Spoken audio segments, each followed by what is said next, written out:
Somos News, somos Latinoamérica. ¿Dónde está la noticia? Ahí estamos nosotros. Acompáñame directamente hasta Perú. Nuestra compañera Carmen Alvarado nos cuenta la información hasta ahora.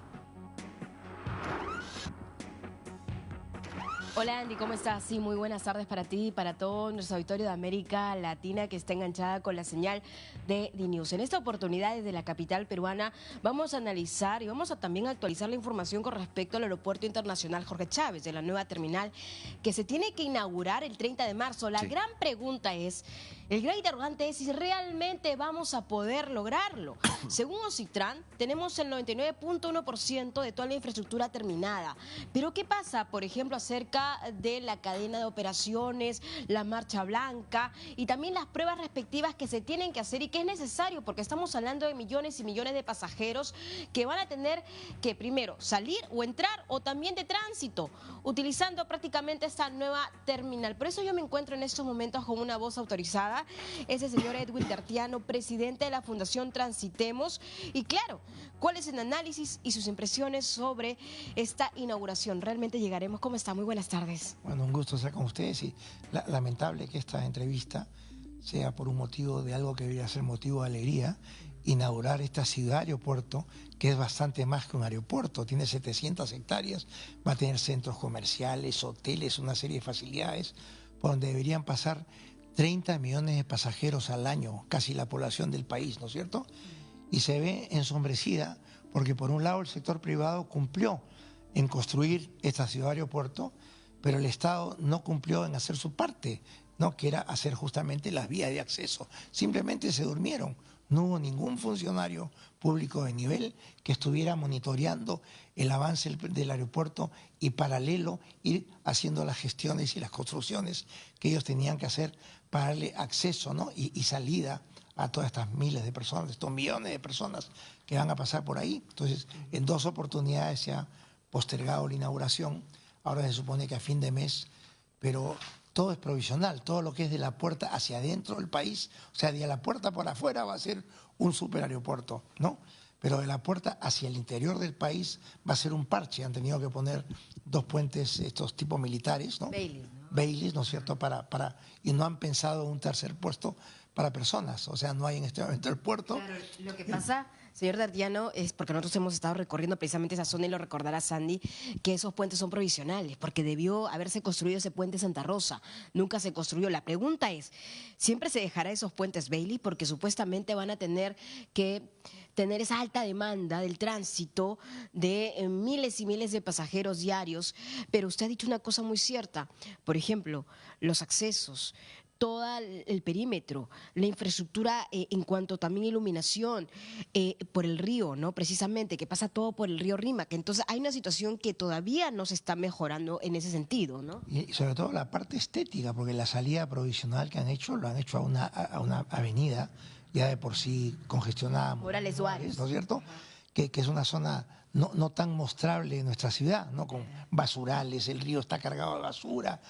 Es una zona peligrosa por la que van a salir pues los turistas rumbo a sus hoteles, ¿no es cierto?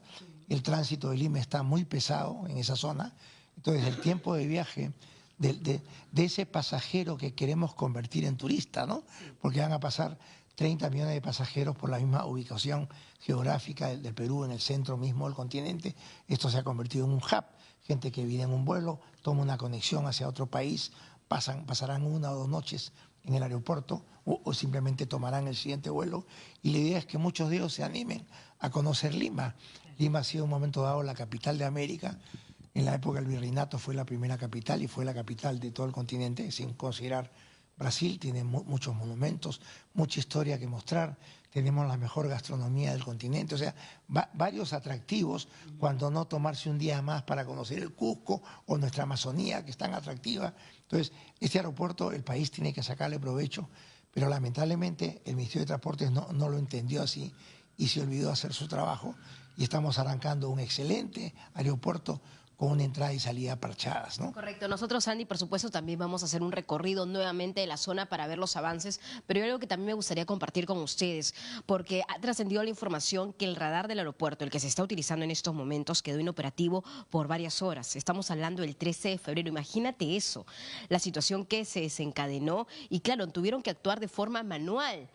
¿Eso qué nos dice, no? O sea, básicamente un antecedente a la expectativa, la gran expectativa del nuevo aeropuerto internacional Jorge Chávez, y ahora estamos sufriendo ese tipo de situaciones.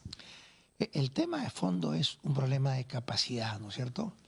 Ya ese aeropuerto nos obliga a ponernos a tono con el volumen. El tráfico de aviones va a ser tremendo, tienes que tener una torre y radares y toda la infraestructura y el personal capacitado para poder digerir este tremendo volumen, ¿no es cierto? Pero este es un tema quizá común en América Latina en los últimos años.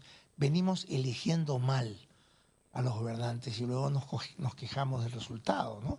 Todo esto es consecuencia de los últimos gobiernos muy mal elegidos, donde la gente ha votado con el corazón, pero no con el cerebro, escogiendo a la persona porque era simpático, porque era conocido.